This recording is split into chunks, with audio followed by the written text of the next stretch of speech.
In the aftermath of America's Civil War, 8 women volunteered to travel from Germany to nurse and otherwise tend to the needs of the poor and often powerless immigrants who'd settled in Hessen Castle near Fort Wayne, Indiana. Within a year, these same humble, hard-working, incredibly frugal women would convert a hotel into the city's first hospital, begin a ministry to orphans in Chicago that would last for over 100 years, and commence upon a journey destined to inspire hundreds of other women to join a congregation called the Poor Handmaids of Jesus Christ. When 3 of the Poor Handmaids moved north to Mishawaka 10 years later, it was to serve the sick in a place where living conditions caused much sickness, death, and child mortality ran high. The nearest hospital, 4 miles away in South Bend. Mishawaka was growing, and they had no hospital because they were too far, 4 whole miles. Too far, especially for emergencies on horse-drawn carriages. So the sisters nursed by going home to home, sometimes bringing patients back to the convent to tend to them round the clock. Mishawaka needed a hospital. And the bishop agreed. If only Mishawaka could help raise $8,000 to help build it. The response? Overwhelming. Individuals, groups, and businesses furnished rooms, equipment, and provided free labor. Father Munch of St. Joseph's Church down the street contributed all of the bricks. And when ground was broken in 1909, it would take less than a year to build. When the doors were unlocked to St. Joseph Hospital in Mishawaka for the first time on Sunday morning, April 15, 1910, the sisters actually found a patient already waiting for them on the front steps. The hospital, a healthcare ministry that would expand across the Midwest, and the Poor Handmaids International Ministry would never look back. As the city grew, so did St. Joseph, a place known for humble but decisive leadership. At a time when other hospitals wouldn't hire a Jewish doctor, the Poor Handmaids hired him right away, and he happily stayed at the Fort Wayne Hospital his whole career.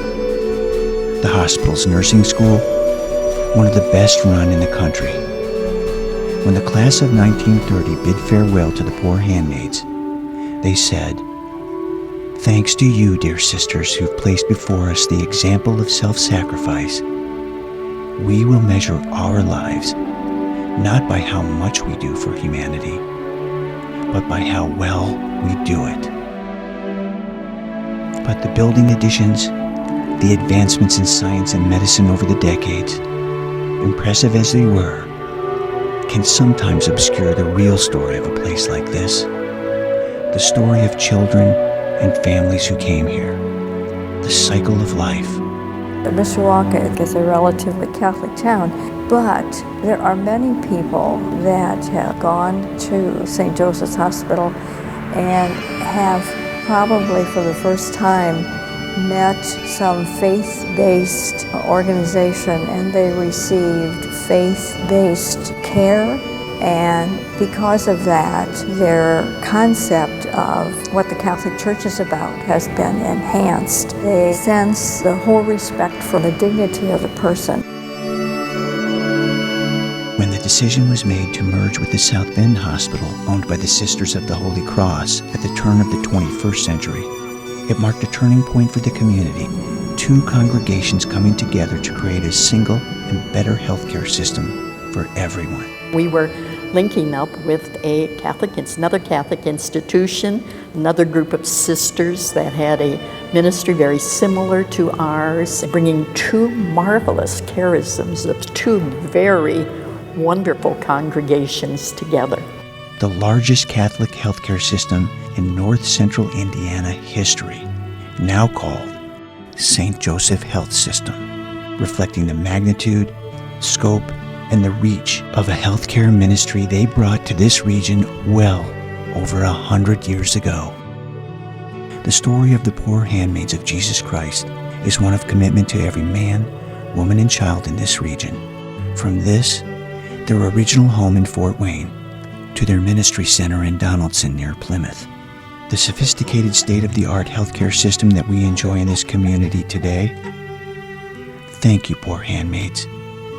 The humble women who came first from Germany to nurse immigrants and then open hospitals throughout the Midwest, including one called St. Joseph in downtown Mishawaka. Now, St. Joseph Health System, a high-tech, sophisticated regional healthcare system here for every man, woman, and child who needs us. That's what it means to be St. Joseph.